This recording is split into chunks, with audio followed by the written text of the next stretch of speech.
On May 14th, 1852, every newspaper in New Orleans reported the same auction. A young man, barely 23, sold for a price that shattered records across the entire South. They called him the most beautiful male slave ever brought to the St. Louis Hotel auction block. But what those papers didn't print, what the auctioneers never revealed, was the secret that made his sale not just extraordinary, but impossible. 7 witnesses would later swear under oath that the young man standing on that platform couldn't have existed. Not because of how he looked, but because of who he was. The city's most powerful families fought to own him. One of them succeeded. Within 3 months, that family would be destroyed. The records of his sale were sealed by the Louisiana legislature in 1853 and have never been opened. Until now, no one has asked the question that should have been obvious from the beginning. Why would anyone pay a fortune for a slave who was already legally free?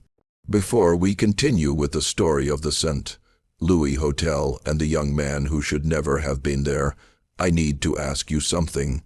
If you're listening from Louisiana, Mississippi, or anywhere along the Gulf Coast, leave a comment telling me your state. Because what happened in New Orleans in 1852 might have echoed into your own family's history. And if you want to hear more stories like this, stories they tried to bury, hit that subscribe to Circle of Fear 1. The answer to that question begins not in New Orleans, but in a place most people have never heard of. A plantation that doesn't appear on any modern map. Riviere-Aucun Plantation, set 43 miles upriver from New Orleans. A sprawling sugar empire that had belonged to the Diru family since 1791. By 1852, it was one of the most profitable operations in Louisiana, producing over 800 hogsheads of sugar annually and employing, if that word can be used, 217 enslaved people. The main house was a testament to Creole grandeur. 3 stories of whitewashed brick with galleries wrapped around each level supported by columns that had been shipped from France in 1803. Live oaks lined the river approach, their branches so heavy with Spanish moss, they created a tunnel of green shadow that visitors found either enchanting or oppressive depending on their temperament.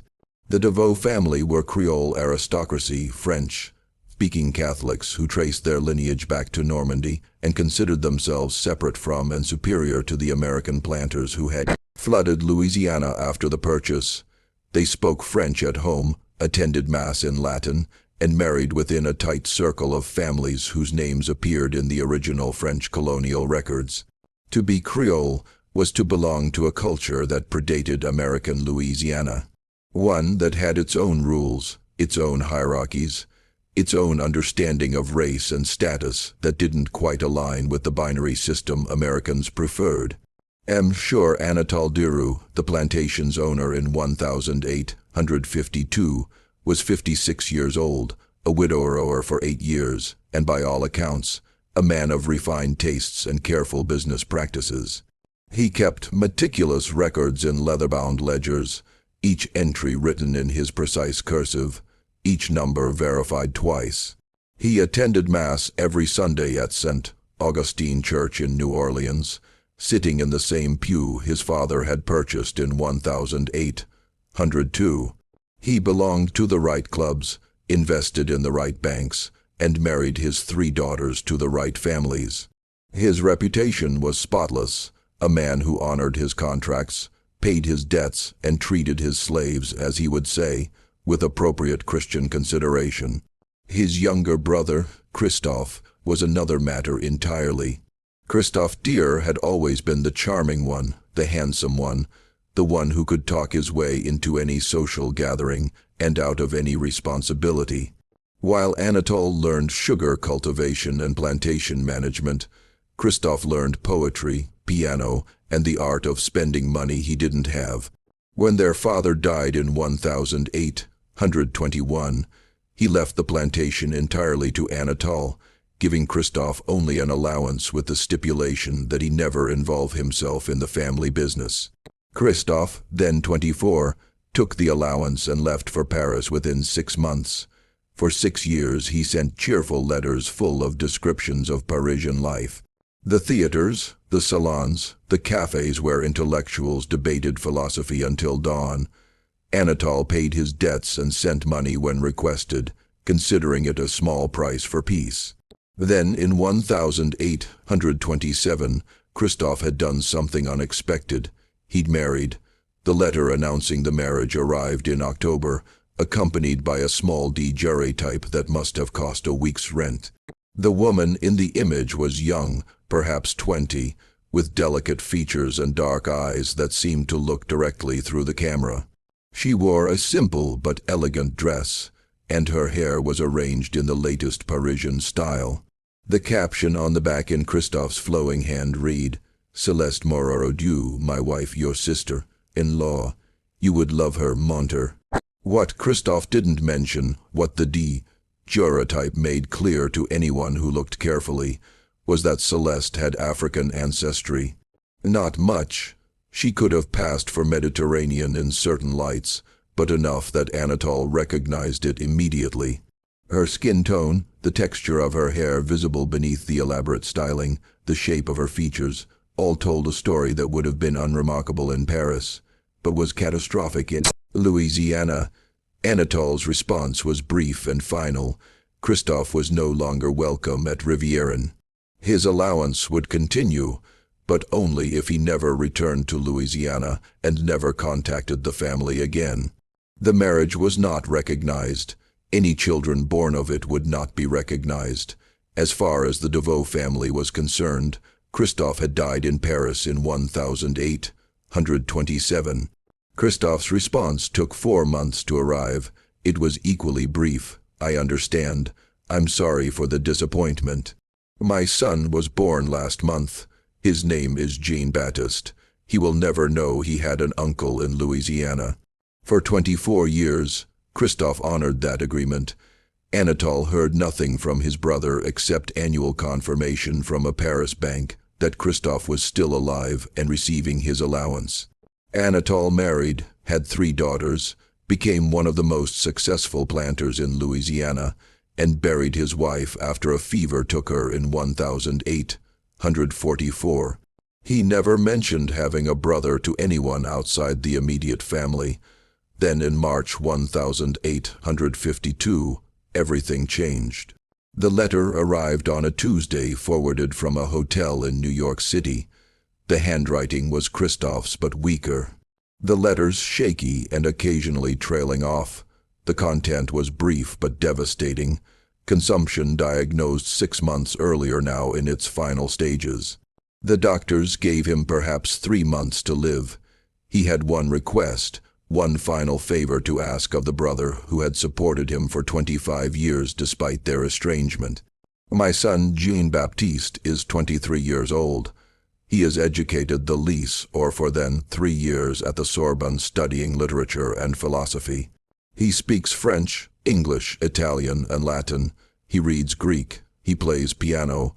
He has never done manual labor in his life, and I fear he would be quite hopeless at it. His mother died of cholera in 1848, and he has been supporting himself through tutoring since my health declined, but he is alone in the world now, Anatole. When I am gone, he will have nothing, no family. In Paris, no connections, no money. I have spent everything, including his inheritance, on doctors who can do nothing but make me comfortable while I die. I am asking you to take him in, not as family. I understand that's impossible, but as something, a secretary perhaps. You always needed someone who could handle correspondence in multiple languages. He's brilliant with numbers and has beautiful handwriting. He would be useful to you, and he is my son. He is the only good thing I've done in my life. Please, Monter, I am begging you." Anatole read the letter 3 times, standing in his study with the afternoon sun slanting through the French windows. His first impulse was to refuse. The young man was his brother's son, yes, but also the son of a colored woman. In Paris, that might mean nothing. In Louisiana, it meant everything. To acknowledge Jean-Baptiste in any way was to risk questions, speculation, potential scandal. But Anatole was also a practical man, and as he stood there holding his dying brother's letter, an idea began to form. An idea that in hindsight should have horrified him, that it didn't said everything about the kind of man he had become. He sat down and wrote a response. He would accept Jean-Baptiste at Rivieren. The young man should book passage on the next available ship to New Orleans, and then take a steamboat to the plantation. Anatole would meet him there and determine appropriate arrangements. He signed the letter, sealed it, and sent it express to New York. Then he sat alone in his study for a long time, thinking about opportunity and profit, and the strange ways that fate sometimes delivered both. Jean-Baptiste arrived at River Rock on April 3, 1008, 152 on a Thursday afternoon that was unseasonably hot, even for Louisiana. The steamboat from New Orleans docked at the plantation's private landing at 4:00. Anatole was there to meet him along with his overseer, a man named Gaines, and 3 of his most trusted house servants. What stepped off that boat made everyone present go very still. Jean-Baptiste Dio was without question the most physically striking young man any of them had ever seen. He was tall, over 6', with a slender, almost aristocratic build that suggested regular meals and no physical labor. His hair was black and wavy, worn slightly longer than was fashionable in America in the Parisian style. His eyes were an unusual shade of green gold, almost amber in certain light, with long, dark lashes that would have been the envy of any woman. His features were perfectly symmetrical, with high cheekbones, a straight nose, and a mouth that seemed designed for portraits. His skin was pale, not the ruddy paleness of Anglo-Saxon Americans, but the smooth, even paleness of fine porcelain, with just a hint of warmth that suggested Mediterranean ancestry rather than African. He could have passed for white in any city in America. In fact, he looked more European than Anatole himself, more refined, more polished, like something that had been carefully crafted rather than merely born. He was also clearly his brother's son.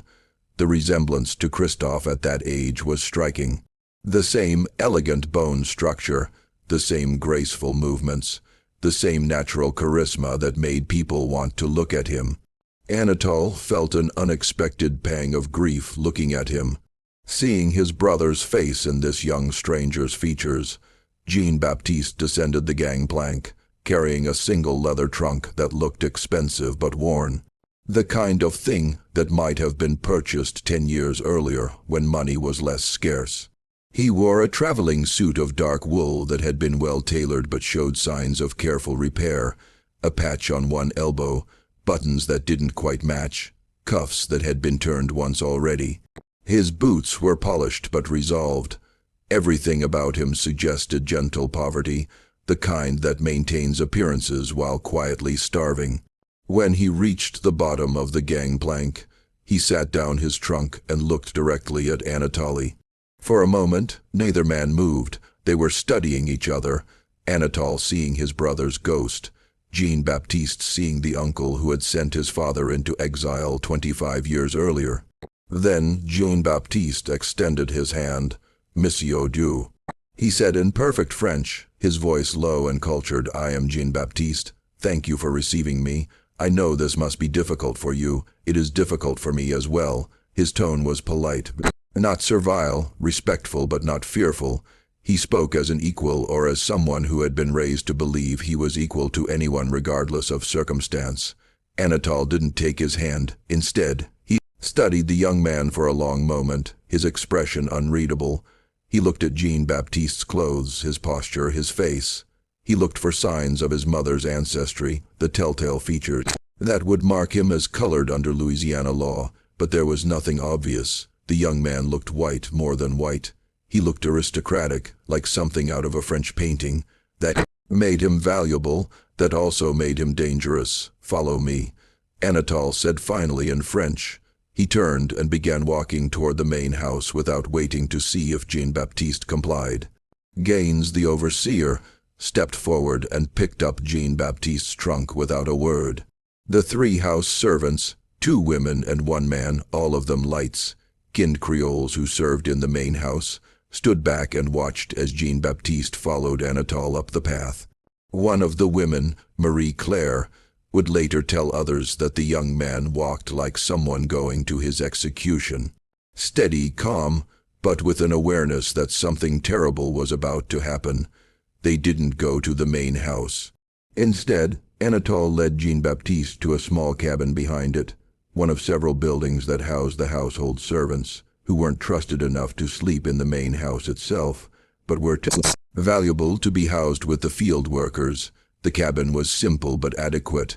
1 room with a bed, a table, a chair, a wash basin, and a small fireplace. The April heat made the fireplace unnecessary, but it would be welcome in winter. If Jean-Baptiste was still there in winter, this will be your quarters, Anatole said, still in French. I will send someone with food and water. We will speak tomorrow morning about your duties. Do not leave this cabin tonight. Do not speak to anyone. Do you understand? Jean-Baptiste looked around the cabin, then back at his uncle. I understand, he said quietly. May I ask a question? No, Anatole said. Tomorrow, he left, taking Gaines with him, leaving Jean-Baptiste alone with his trunk and his thoughts. That night, Marie-Claire brought food to the cabin, rice, beans, a piece of chicken, bread. She knocked softly, and when Jean-Baptiste opened the door, she handed him the tray without meeting his eyes. Thank you, he said in French, and she looked up, surprised that he spoke her language. You're his nephew? She asked, also in French, keeping her voice low. Jean-Baptiste nodded. My father's brother. Does he know about your mother? Jean-Baptiste smiled, but there was no humor in it. Yes, he knows. Marie-Claire looked at him for a long moment, her expression unreadable. Then she said very quietly, Be careful. Mr. Dear is not a cruel man, but he is a practical one. And sometimes practical men do terrible things because they make sense on paper. She left before Jean-Baptiste could respond. He stood in the doorway, watching her walk back to the main house, and felt the first real stirrings of fear since arriving in Louisiana. Not fear of violence or cruelty, but fear of something more insidious, being turned into a problem that needed solving, a complication that needed tidying, a thing rather than a person. He ate the food because he was hungry, having eaten almost nothing on the journey from New York. Then he sat at the small table and took out the items from his trunk. A few changes of clothes, all carefully folded, several books, including a worn copy of Montaigne's essays and a French Bible, a packet of letters from his father, tied with string, and most importantly a leather portfolio containing his papers. His birth certificate from Paris listing his parents as Christophe Dieu and Celeste Marot, his baptismal record from Aigle Sans Sulpice, his completion certificate from the Lyre-AF, letters of recommendation from 2 of his professors of the Sorbonne, all of it in French, all of it official, all of it proving beyond any doubt that he was who he said he was, a free man, born free, educated, with no connection whatsoever to slavery. He laid the papers out on the table and looked at them for a long time. Then, acting on an instinct he couldn't quite name, he took out a sheet of paper and began writing a detailed inventory of everything in the portfolio, including the dates, issuing authorities, and exact wording of each document. He wrote in tiny, precise French, filling 2 pages with documentation of his documentation. Then he folded the inventory and slid it into the spine of the mountain where it would be invisible unless someone specifically looked for it. He had no reason to think he would need such a record, but his father had once told him, in this world, Jean-Baptiste, the only thing between you and disaster is the right piece of paper. Guard your papers like your soul, because in many ways they are your soul. Jean-Baptiste fell asleep that night, still dressed, lying on top of the thin blanket, listening to the unfamiliar sounds of a Louisiana night. Cicadas, tree frogs, the distant sound of singing from the quarters where the field workers lived, and underneath it all, the constant whisper of the Mississippi River, invisible in the darkness, but always present, like a conversation you couldn't quite hear. The next morning, Anatole summoned Jean-Baptiste to his study at 8:00. The study was impressive, floor-to-ceiling bookshelves, most of them filled with ledgers rather than literature. A massive desk made from Louisiana cypress, windows overlooking the sugar fields, and on the walls, portraits of Diru ancestors going back 3 generations. Jean-Baptiste stood in front of the desk while Anatole sat behind it, the physical arrangement making the power dynamic, unmistakable. "You have your papers?" Anatole asked in French. "Yes, monsieur. I will need to examine them for your protection. You understand, there are many documents circulating in Louisiana that are fraudulent. I want to ensure yours are authentic." Jean-Baptiste hesitated. Every instinct told him this was wrong, that handing over his papers was handing over his freedom, but he also understood that he had no choice. He had nowhere else to go. No money, no connections in America. His father was dying or perhaps already dead in New York. He was alone in a state where his appearance might pass for white, but his ancestry absolutely did not. He retrieved the portfolio from his cabin and returned to the study. Anatole spent 20 minutes examining each document, occasionally making notes in a small leather notebook. When he finished, he placed the papers in his desk drawer and locked it. "These appear authentic," he said. "I will keep them here for safekeeping. Now let us discuss your situation." He spoke slowly, carefully, as if explaining something to a child or someone not quite capable of understanding complex matters. "You are my brother's son, and I promised him I would provide for you. However, you must understand the difficulties your presence creates. Your mother was colored. Under Louisiana law, that makes you colored as well, regardless of how you look or where you were born. If I were to acknowledge you as my nephew at family, it would create impossible social complications. My daughters are married to prominent families. My position in this community is built on reputation and careful relationships. I cannot jeopardize all of that." Jean-Baptiste said nothing, but his hands clasped behind his back tightened until his knuckles went white. However, Anatole continued, "I am also not without compassion. I am willing to provide you with shelter, food, and appropriate work here at Rivière-Aucun. You will serve as my personal secretary.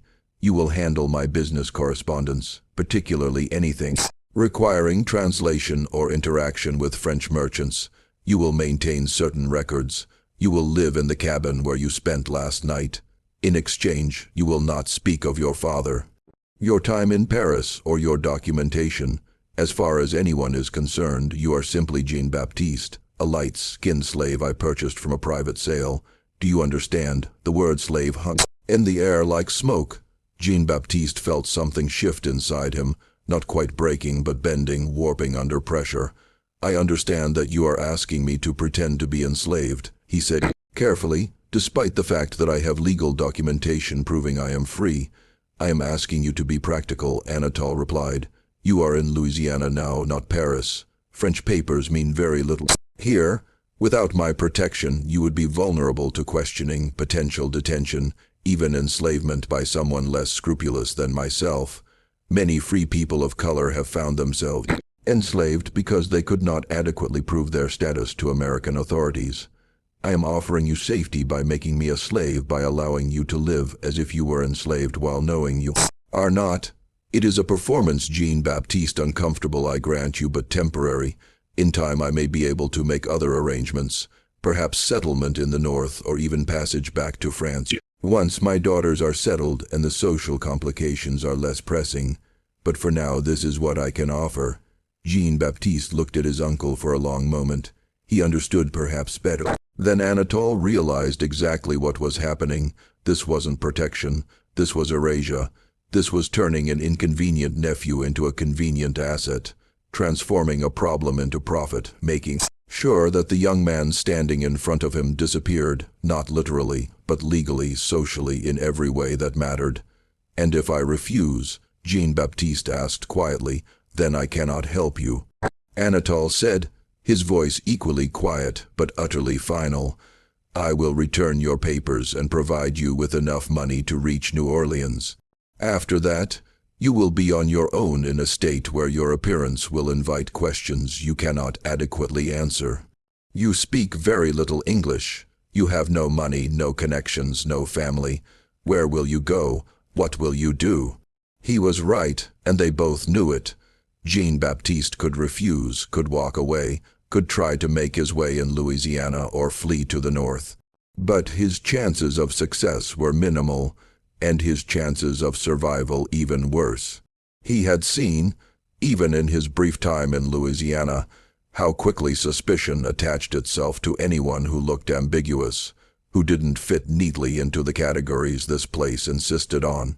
Free papers from France might protect him in theory, but in practice they might just as easily get him arrested, questioned, investigated, and in that process there was no telling what might happen. "I understand," Jean-Baptiste said finally, the words tasting like ashes. "When do I begin?" "Today," Anatole said. He pulled out a ledger and opened it to a fresh page. "But first, we need to establish your status officially." He began writing, speaking aloud as he did. Acquired April 3rd, 1852. One male, age 23. Name, Jean-Baptiste, no surname. Light-skinned, educated, suitable for domestic work. Private sale, no bill of sale available. Value estimated at $2,000. He looked up at Jean-Baptiste there. "Now you exist in my records, and your presence here is explained. Your papers are safe in my desk. Your father's monthly allowance will continue to be paid into the Paris bank account until his death, at which point it will cease. You will work as my secretary, and in return you will have food, shelter, and safety. This is, I believe, as good an arrangement as either of us could hope for under the circumstances." Jean-Baptiste felt something inside him shift again, something fundamental breaking or perhaps burning away. He had known, intellectually, that his uncle had the power to do this, but knowing and experiencing were different things. Standing in that study, watching Anatole transform him from a person into property with a few strokes of a pen, Jean-Baptiste understood that he had entered a different world, one where the document in that locked drawer meant nothing compared to the document Anatole had just created. "May I ask one question, Msi?" Jean-Baptiste said, his voice carefully neutral, of course. "Did you ever intend to help me, or was this your plan from the moment you received my father's letter?" Anatole looked at him for a long moment, and something that might have been regret flickered across his face. Or perhaps it was just the morning light changing. "I intended to do what was practical for both of us," he said finally. "Now, let me show you where you will work." For 5 weeks, the arrangement functioned exactly as Anatole had planned. Jean-Baptiste served as his secretary, working in a small office adjacent to Anatole's study. He translated business correspondence, letters from French wine merchants, French silk importers, French banks. He maintained certain sensitive records that Anatole preferred to keep in French, knowing that most Americans, including his own overseer, couldn't read them. He even advised on investments, his Sorbonne education proving useful in analyzing complex financial arrangements. He was brilliant at the work, which shouldn't have surprised anyone who looked at his education, but somehow did. Anatole found himself consulting Jean-Baptiste on matters that went beyond simple translation, asking his opinion on contract terms, on the reliability of certain business partners, on the likely impact of political developments in Europe on American markets.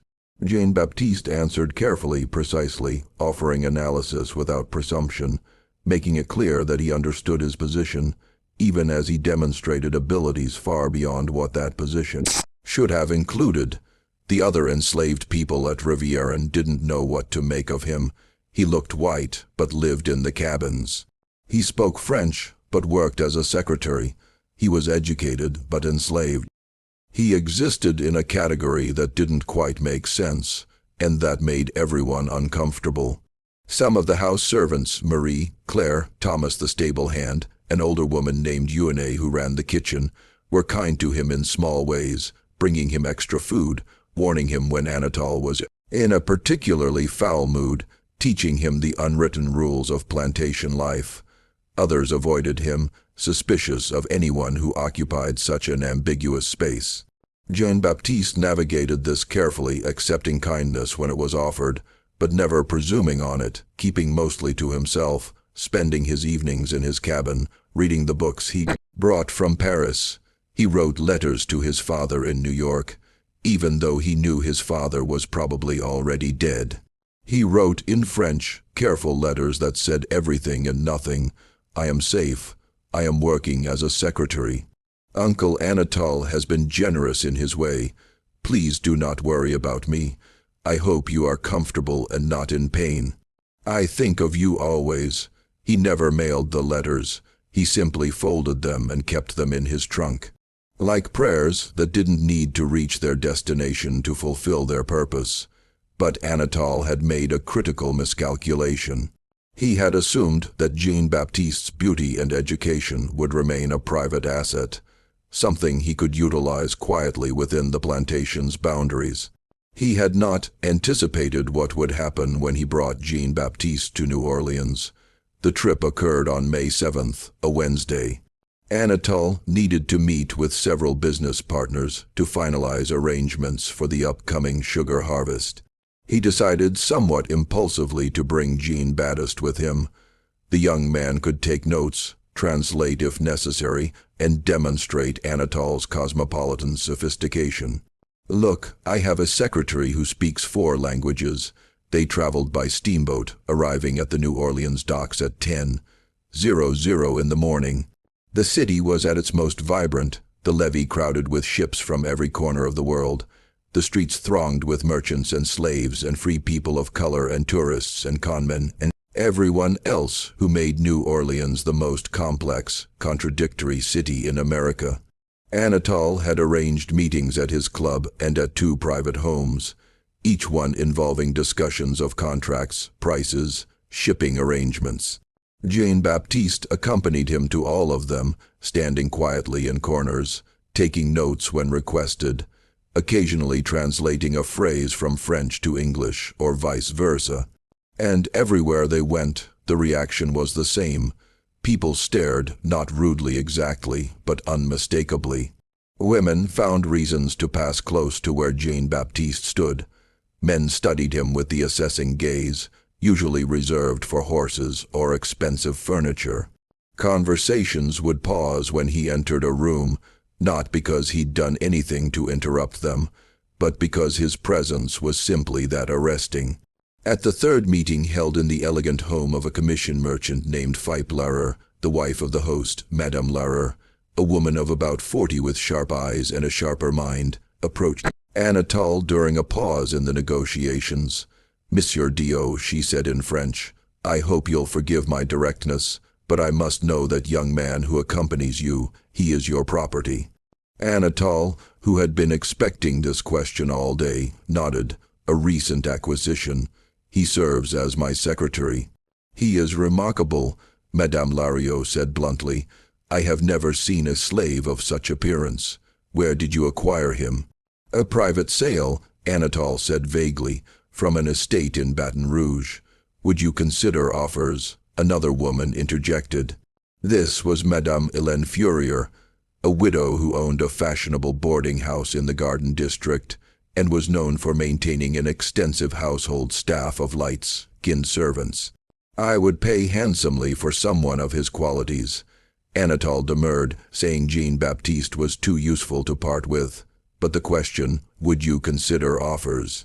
lodged itself in his mind like a splinter. All the way back to Rivero-Con that evening he thought about it. How much would someone pay for Jean-Baptiste? Not just for his skills, which were considerable, but for the sheer spectacle of owning him, for the status and prestige of having such a singular individual in one's household. That night, after Jean-Baptiste had returned to his cabin, Anatole sat in his study and did calculations. He had recorded Jean-Baptiste's value at $2,000, which was already high for a domestic servant. But based on the reactions today, he could sell the young man for much more, perhaps $3,000, perhaps even $4. The more he thought about it, the more sense it made. Jean-Baptiste's presence at River Rock was becoming a complication. The young man was too distinctive, too memorable. His education and bearing made other slaves uncomfortable and made visitors ask questions. Sooner or later, someone would probe too deeply, would wonder about the remarkable secretary who looked more like a French aristocrat than a slave, would perhaps even recognize something in Jean-Baptiste's features, a resemblance to Christophe, a hint of Devoe ancestry. Better to sell him publicly in a venue where his extraordinary value would be obvious and legal, where the sale would be documented and unquestionable, and where Jean-Baptiste himself would disappear into the household of some wealthy family, never to be seen again. The St. Louis Hotel conducted slave auctions every day except Sunday. They were professional, well-organized events attended by the city's elite. Selling Jean-Baptiste there would be not just profitable but prestigious. The kind of sale that would be talked about in the right circles, that would enhance Anatole's reputation as a man with access to remarkable commodities. On May 8th, he began making arrangements.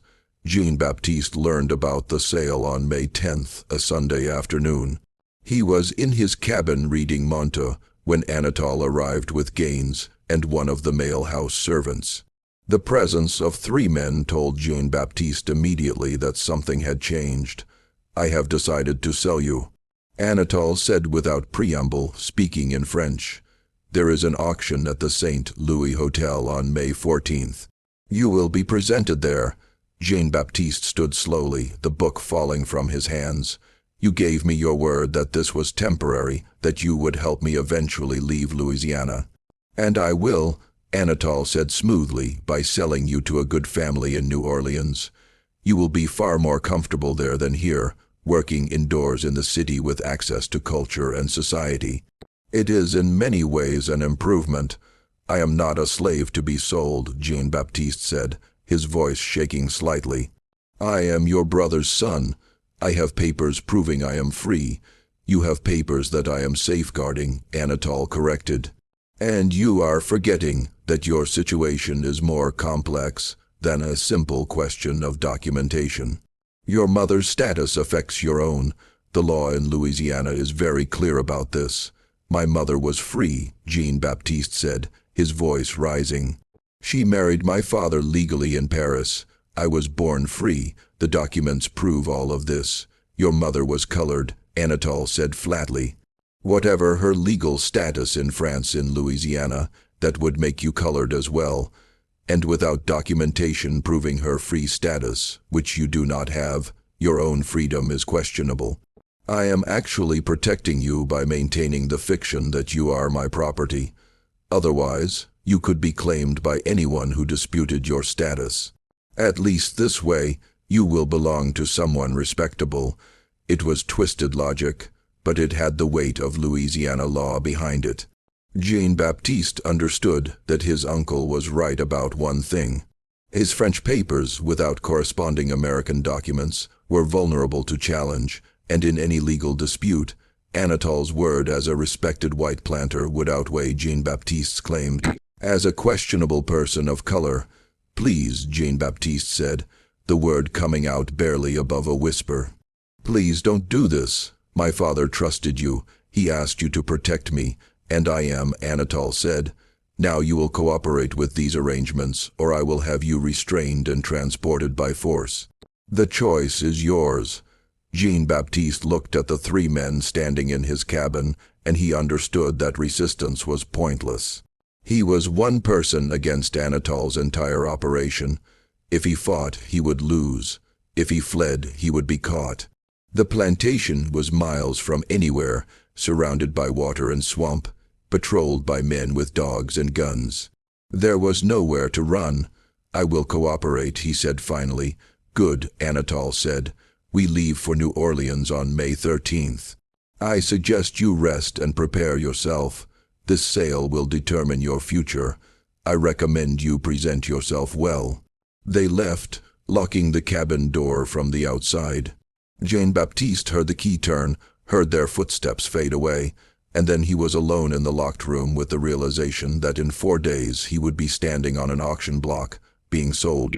Like furniture or livestock, he sat on the edge of the bed, trembling, not with fear exactly, but with a rage so intense it frightened him. He wanted to destroy something, to scream, to fight, but there was nothing to destroy except his few possessions, nowhere for screaming to reach, and no one to fight except the walls of his prison. Instead, he did the only thing he could think of. He took out a piece of paper and began to write. He wrote for 3 hours, documenting everything that had happened since his arrival in Louisiana. His reception at the plantation, the conversation in Anatol's study, the confiscation of his papers, the entry in the plantation ledger classifying him as property, the trip to New Orleans, decision to sell him. He wrote in precise legal French, the kind of language that would be unmistakable in its meaning.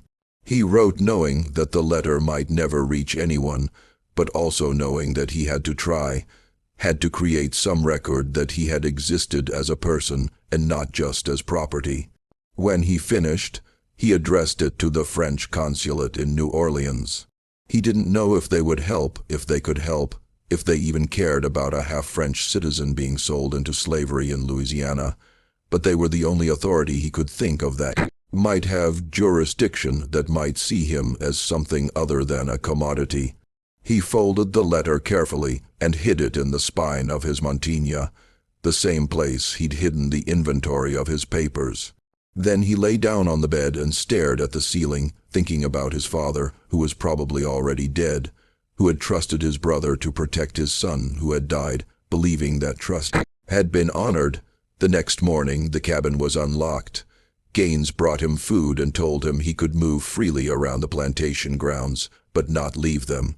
Jean-Baptiste spent the day in a kind of fugue state, walking the perimeter of the property, memorizing every detail. The sugar fields stretching to the horizon, the quarters where 200 people lived in bondage, the main house where Anatol sat in his study calculating profits. The river flowing past endlessly, indifferent to everything happening on its banks. On May 12th, Thomas found him standing by the stables and approached cautiously. "I heard what's happening," Thomas said in French, keeping his voice low. "I'm sorry." Jean-Baptiste looked at him. This man, who had shown him kindness for no reason except basic human decency. "Will you do something for me?" he asked quietly. "If I can." Jean-Baptiste retrieved the letter from his cabin and pressed it into Thomas's hands. "After the auction, not before, after. Take this to the French consulate on Chartres Street. Give it to anyone there and tell them it's urgent." "Can you do that?" Thomas looked at the letter, then at Jean-Baptiste. "You think it will help? I don't know." Jean-Baptiste admitted, "Probably not, but I have to try something." Thomas nodded and tucked the letter inside his shirt. "I'll do it. Day after the auction. Why are you helping me?" Jean-Baptiste asked. Thomas smiled, but it was a sad smile full of understanding that went beyond words. "Because sometimes doing the right thing is all we got, even when it doesn't change anything." On May 13th, Anatol Gaines and Jean-Baptiste left for New Orleans by steamboat. They arrived in the evening and stayed at the St. Louis Hotel itself, though Jean-Baptiste was housed not in a guest room, but in a secure room on the ground floor, where valuable property was kept before sale. The room had a bed, a wash basin, and barred windows. It was clean and relatively comfortable, but it was unmistakably a cell. That night, Jean-Baptiste didn't sleep. He sat on the edge of the bed, thinking about everything that had led to this moment, tracing the chain of decisions and circumstances that had transformed him from a free man in Paris to property in New Orleans.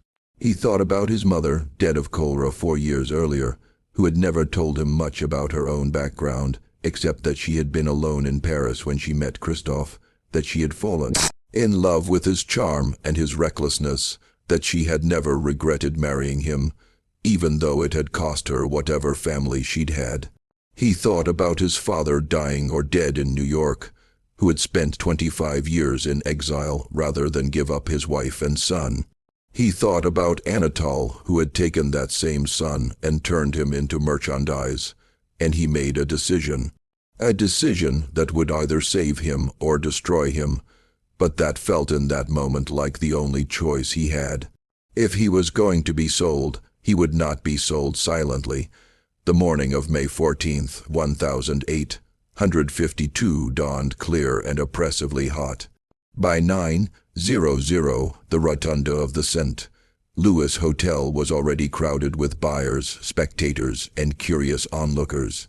The hotel's auction block, located in the center of the magnificent rotunda beneath a soaring dome, was a raised marble platform that had seen thousands of sales over the years: furniture, jewelry, real estate, and human beings.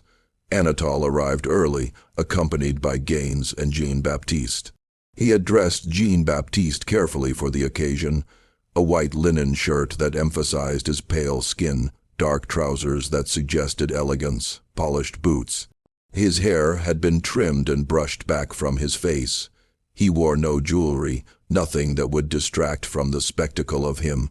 When they entered the rotunda at 10:00, the reaction was instant and electric. Conversation stopped mid-sentence. Women turned and stared openly. Men leaned forward in their seats, assessing. The auctioneer, a professional named Pierrot, who had conducted thousands of sales, actually paused in his preparation when he saw Jean-Baptiste, his practiced composure momentarily shaken.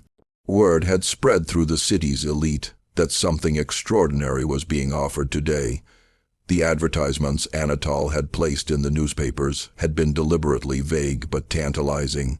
A rare offering: male, domestic servant of exceptional qualities, educated, multilingual, suitable for only the finest household.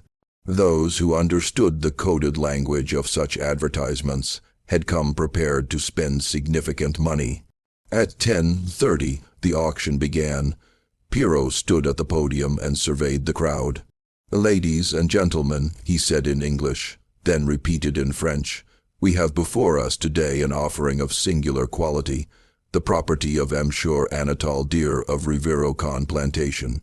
This young man represents the finest example of domestic service capacity available in our market."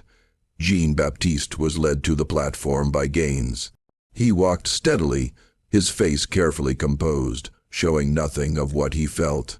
When he reached the center of the marble platform, he stood perfectly still, his hands at his sides, his eyes focused on some middle distance. The effect was devastating. In the bright sunlight streaming through the dome, Jean-Baptiste looked almost otherworldly. His pale skin luminous, his amber eyes catching the light, his aristocratic features perfect from every angle.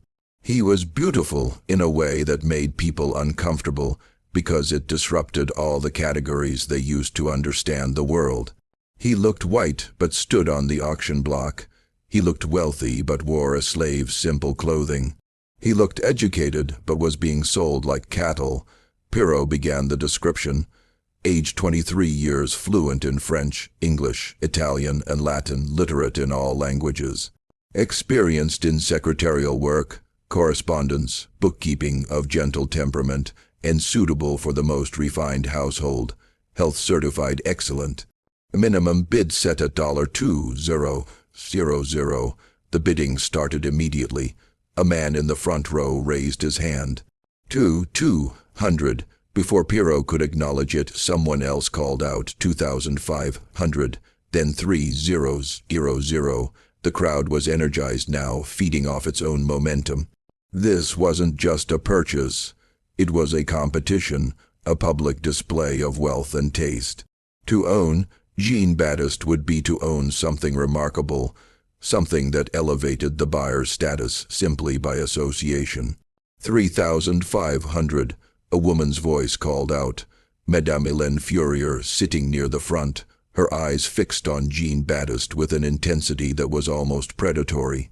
4,000, counted Philip Larrier, the commission merchant whose wife had first inquired about Jean-Baptiste.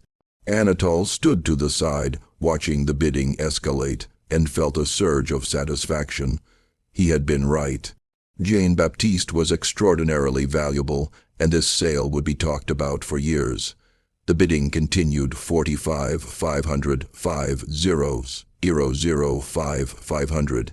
With each increase, the crowd grew more animated, more invested. This was spectacle theater, a public performance of power and desire. At $6,000, most of the bidders dropped out. At $7,000, only Madame Furier and M. Sileria remained, their bids now clearly personal, each one refusing to let the other win. 7,500, Madame Furier said firmly. 8,000, Lario countered immediately. 8,509,000. The crowd was silent now, transfixed. This was an unprecedented amount for a single domestic servant. The bidding had crossed from business into something more emotional, more irrational. Jean-Baptiste stood perfectly still throughout all of this, his face expressionless, but inside something was building. Not panic, not fear, but a cold, clear determination. He had made his decision. During the sleepless night, now he simply waited for the right moment. At $10,000, Madame Furier hesitated. The sum was extraordinary, representing more money than many plantation owners earned in a year of labor. Pierrot, sensing her uncertainty, looked toward Lario. "Do I hear 10,500? Lario nodded. 10,500. Pierrot turned to Madame Furier. "Madame, do you count her?" She looked at Jean-Baptiste one more time, her expression unreadable. Then she said clearly, $11,000. A collective gasp went through the crowd. $11,000 for a single slave was unheard of. Even the most valuable, skilled artisans rarely sold for more than $3,000. This was history being made, a record that would stand for years. Pierrot looked at Lario. "MC, do you counter?" Lario hesitated. 11,000 was madness, a price that defied all economic logic. But he also couldn't bear to lose, to have Madame Furier win this public competition. Before he could answer, Jean-Baptiste spoke. 3 words in French, barely loud enough to carry past the first few rows. "Je suis libre, I am free." The effect was instantaneous and total. Several people gasped audibly. Others looked confused. Had they heard correctly? Anatole's face went white, then flushed an angry red. Gaines moved toward the platform, but Pierrot held up his hand, stopping him. The auctioneer looked at Jean-Baptiste, then at Anatole, then back at Jean-Baptiste. His professional composure was entirely gone, replaced by genuine uncertainty. In 30 years of conducting auctions, he had never had a slave claim freedom from the block. "Silence," Pierrot said sharply. "You are not permitted to speak." Jean-Baptiste turned his amber eyes directly on the auctioneer. When he spoke again, his voice was clearer, stronger, carrying across the hushed rotunda with perfect clarity. "My name is Jean-Baptiste Devaux. I am the son of Christophe Deroux and the nephew of Anatole Devaux. I was born free in Paris, France on March 12, 1829. I am a French citizen with full documentation of my birth and my free status. I arrived in Louisiana on April 3rd of this year at the invitation of my uncle. Upon my arrival, he confiscated my legal papers and fraudulently entered me into his plantation records as a slave. Under both French and Louisiana law, I cannot be legally enslaved. I am free. This sale is a fraud, and everyone participating in it, including the auctioneer and the bidders, is complicit in an illegal act." The silence that followed was absolute and suffocating. For perhaps 5 seconds, no one moved, no one breathed. The rotunda might have been empty except for Jean-Baptiste's words echoing under the dome. Then chaos erupted. Anatole lunged toward the platform, shouting in rapid French that Jean-Baptiste was delusional, that he was the son of a slave and had been educated as an indulgence. Pierrot stepped back from the podium, clearly unsure of his legal ground. Several men in the crowd began arguing loudly, some insisting the sale should be stopped immediately until Jean-Baptiste's claims could be investigated, others maintaining that a slave's testimony was worthless and the auction should continue. Madame Fourier had gone very pale and was speaking urgently to a man beside her, apparently her lawyer. Hilario was demanding to see documentation, any documentation that would clarify the situation. In the middle of this chaos, something remarkable happened. A tall, thin man in Clark's clothing pushed through the crowd to the platform. He identified himself as Francois Mercier, assistant to the French consulate, and handed a folded document to Pierrot. His voice, accented with metropolitan French, cut through the noise. The French consulate has received documentation regarding Monsieur Jean-Baptiste Dieu. We confirm his birth registration in Paris in 1829, his baptism at Aigues-Sans-Peace, and his status as a French citizen. We have on file his birth certificate listing his parents as Christophe Dieu, French citizen, and Celeste Moreau, free woman of color, resident of Paris. Under French law, he is free. We request that this sale be suspended immediately pending full legal review. The effect was explosive. Pierrot looked at the document, then at Anatole, then at Jean-Baptiste, clearly calculating his own liability. If Jean-Baptiste was truly free and this sale proceeded, everyone involved could face legal consequences. But if Jean-Baptiste was not free and the sale was stopped, Anatole and the bidders would have grounds for complaint. Anatole, recovering from his initial shock, produced papers from his jacket. Jean-Baptiste's confiscated documents. "These are forgeries," he shouted, his voice tight with anger. "I have proof that this boy is the son of one of my slaves, a woman named Celeste, who died at my plantation in 1848. He has been fed lies about his parentage and has come to believe them. I intended to sell him to a good family in New Orleans, where he might be disabused of these delusions. This interruption is a deliberate attempt to defraud the auction." He had prepared for this possibility, Jean-Baptiste realized with sickening clarity. Anatole had known there was a chance Jean-Baptiste might speak up, might claim freedom, and had prepared a counter-narrative. The slave, Celeste at River Rock, conveniently dead 4 years earlier, gave him plausible deniability. Who could prove that Jean-Baptiste's mother Celeste and Anatole's slave Celeste weren't the same person? Who could definitively establish the truth? But Mercier from the consulate wasn't finished. He produced another document. "We also have a letter," he said, his voice carrying clearly, "written by Ms. Jean-Baptiste and delivered to our office this morning. It details the circumstances of his arrival in Louisiana, the confiscation of his papers, and his fraudulent enslavement. The letter demonstrates knowledge of French law, French literature, and French society consistent with his claimed education. We have forwarded copies to the Louisiana Attorney General and to the federal authorities. This matter is now under official investigation." Anatole went very still. A letter. How had Jean-Baptiste managed to send a letter when the implications were clear, if official authorities were involved? The auction couldn't proceed regardless of Jean-Baptiste's legal status.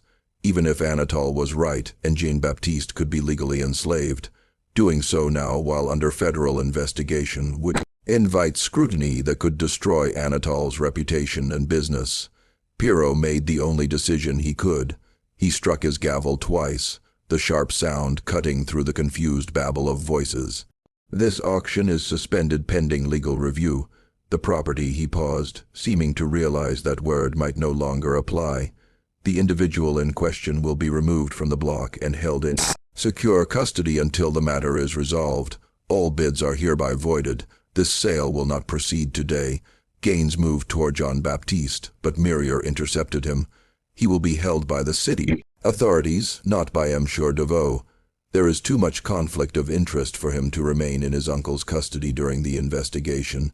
2 city constables who had apparently accompanied Mercier stepped forward. They didn't shackle Jean-Baptiste, which was telling. They weren't certain he was enslaved, which meant they had to treat him as potentially free. They simply escorted him off the platform and toward a side door away from the crowd. As Jean-Baptiste passed Anatole, their eyes met. His uncle's expression was a complicated mixture of rage, betrayal, and something that might have begrudging respect.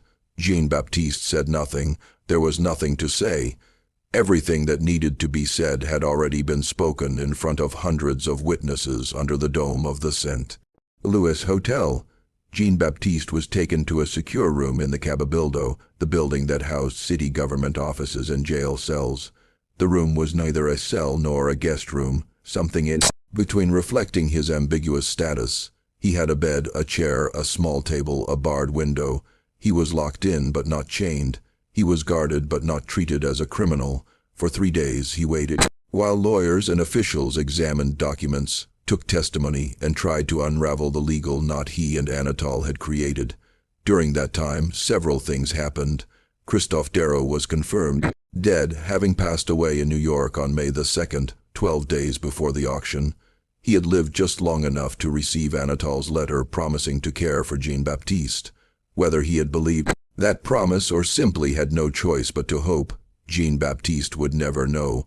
The French consulate confirmed that all of Jean-Baptiste's documents were authentic, that there was indeed a birth record in Paris for Jean-Baptiste Dieu, son of Christophe and Celeste, registered as a free birth.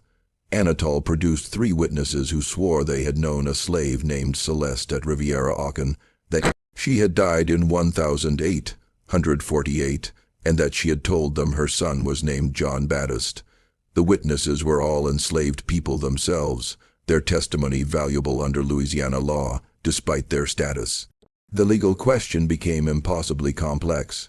If Celeste Moreau in Paris and Celeste the slave at Riviera-Auchan were the same person, when had she been enslaved before Jean-Baptiste's birth? After, if before he was enslaved regardless of his birth location under the principle of partister ventrum status follows the mother. If after or if they were different people, he was free. No one could definitively prove which version was true. On May 17th, a judge named Thibault, a man known for careful deliberation and a certain sympathy toward free people of color, issued his ruling. It was a masterpiece of legal ambiguity that essentially resolved nothing while preventing immediate harm. The ruling stated, Jean-Baptiste's legal status could not be definitively determined from available evidence. The documents suggested he was born free in France. The testimony suggested he might be the son of an enslaved woman. Without the testimony of Celeste herself or additional documentary evidence proving her status at the time of Jean-Baptiste's birth, no conclusive determination could be made. Therefore, the attempted sale was declared void. Anatole could not sell Jean-Baptiste as a slave unless he could prove beyond reasonable doubt that Jean-Baptiste had been born enslaved. The burden of proof was on Anatole. Until such proof was provided, Jean-Baptiste's status would remain undetermined and he could not be held in slavery. Furthermore, Jean-Baptiste could not immediately claim the full rights of a free person without additional proof of his mother's free status. He existed in a legal gray area, not definitively enslaved, not definitively free. The practical effect, Jean-Baptiste was released from custody, but barred from leaving Louisiana without permission. Anatole was prohibited from claiming Jean-Baptiste as property. The matter was technically open pending additional evidence. But since the key witnesses were all either dead or enslaved, additional evidence was unlikely to emerge. It was a non-ruling that protected everyone. Anatole's reputation was preserved. He could claim he had acted in good faith based on the information available to him. The auction house was protected from liability since the sale had been stopped. The bidders got their money back, and Jean-Baptiste got his freedom technically, though not in a form anyone could quite define. When Jean-Baptiste walked out of the Cabo on the afternoon of May 17th, he carried only what he'd brought to New Orleans, the clothes on his back and his small leather trunk, which Anatole had returned to him without comment. His French papers were inside along with Judge Thibault's ruling and a letter from the French consulate stating that they recognized him as a French citizen and would provide what assistance they could should he need it. He had nowhere to go. He knew no one in New Orleans. He had approximately $8 that Anatole had given him, payment for weeks of secretarial work, handed over by a lawyer with no explanation or commentary. He stood on the street outside the Cabo and looked at the city around him, this strange, complicated place where He was neither one thing nor another, and felt a surge of something that was equal parts terror and exhilaration. He was free, not entirely, not cleanly, but enough. He was alive. He had survived. What happened next is where history blurs into legend, where documentation ends and story begins. Some accounts say Jean-Baptiste disappeared that very day, walking out of New Orleans and never being seen again in Louisiana. Others say he remained in the city for several weeks, working as a French tutor under an assumed name, quietly building enough money to leave. A newspaper in Cincinnati published a small notice in August 1853 seeking a French tutor named J.B. Deveau, which may or may not have been him. A letter arrived at the French consulate in 1854 from someone signing only as J.B., thanking them for their intervention and stating he was well and free and beginning again. Thomas the stable hand who had delivered Jean-Baptiste's letter to the consulate told other enslaved workers at Rivière-Aucun that he saw Jean-Baptiste 3 days after the auction walking north on the river road at dawn, dressed in rough work clothes and carrying a small bundle. Thomas said he called out to him, and Jean-Baptiste turned, smiled, put a finger to his lips and kept walking. Whether this actually happened or was a story Thomas created because people needed to believe Jean-Baptiste had escaped, no one can say. What is documented is this: Untold never fully recovered from the scandal. His business continued.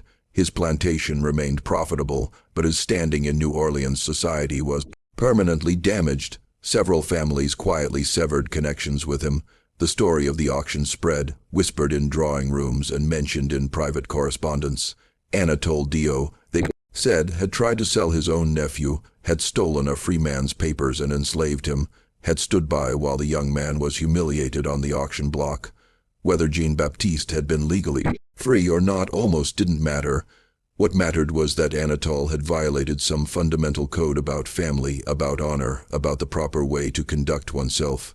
In 1859, Untold received a package with no return address. Inside was a book, a French edition of the Count of Monte Cristo.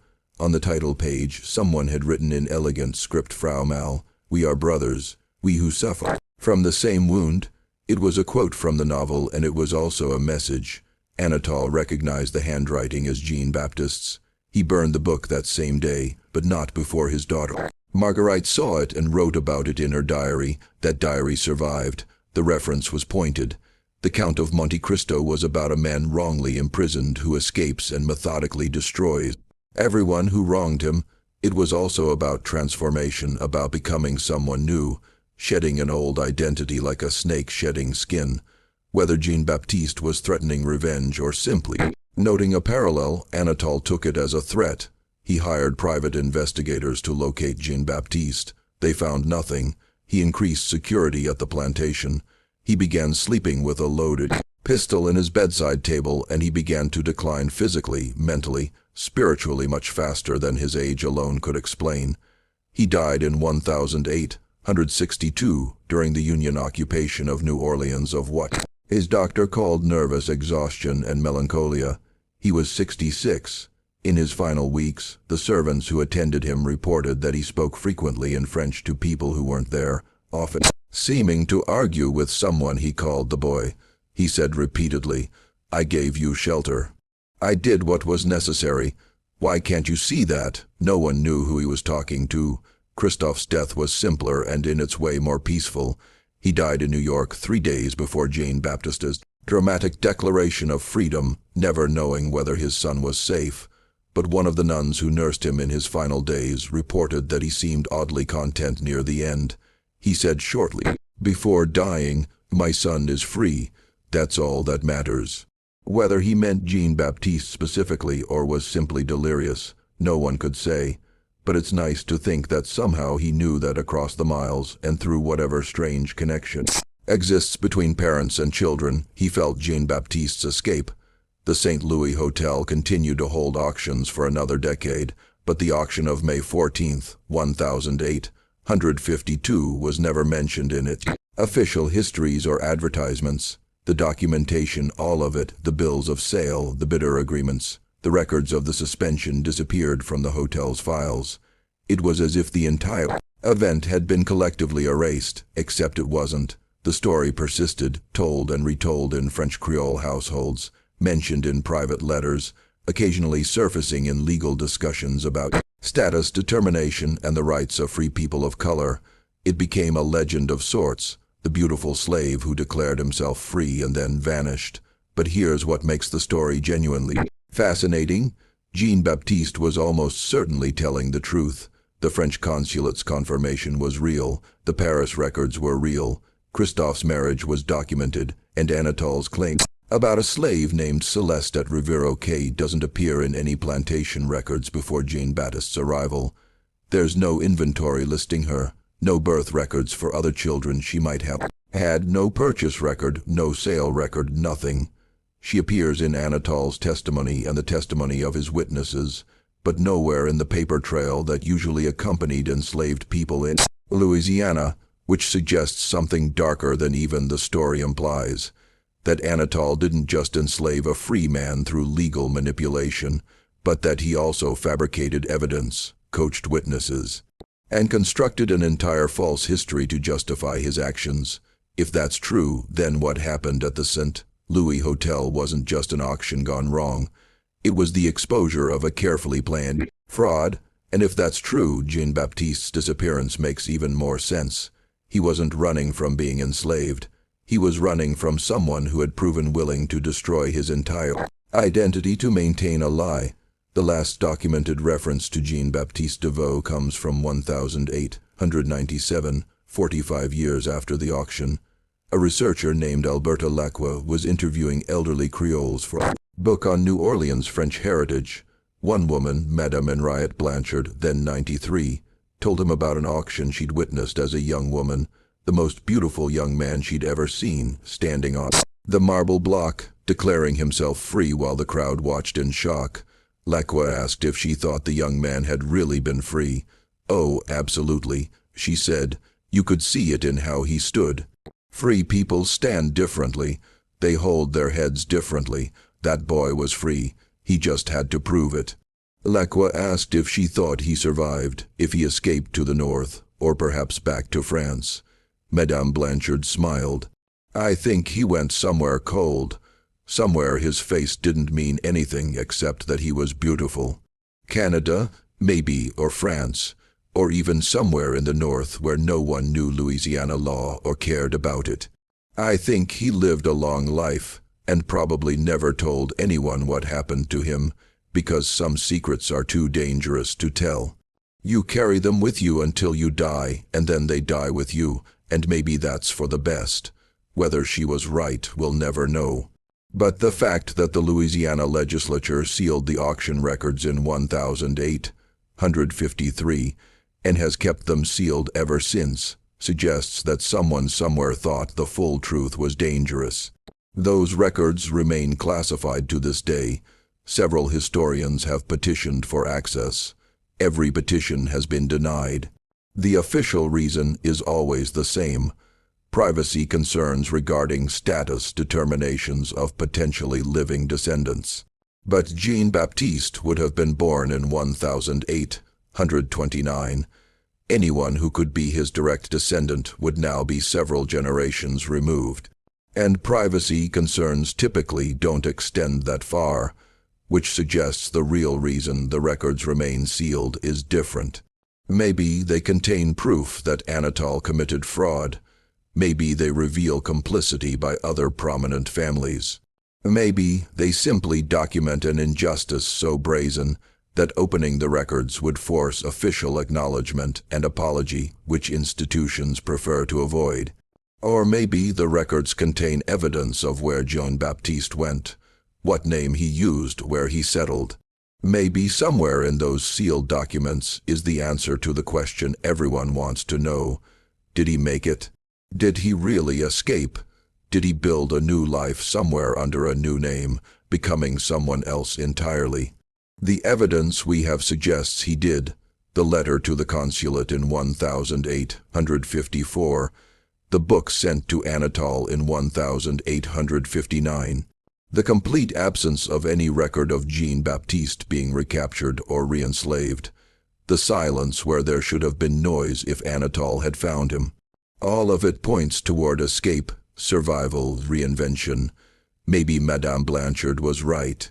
Maybe Jean-Baptiste went somewhere cold, Montreal or Paris or Boston or somewhere else entirely, and simply started over. Maybe he became a French teacher or a translator or a bookkeeper or anything else that would allow him to use his education while avoiding scrutiny. Maybe he married, had children, grew old, and died without ever telling anyone about the 3 months in 1852 when he had been neither enslaved nor free, when his entire existence had hung in balance while strangers debated his humanity.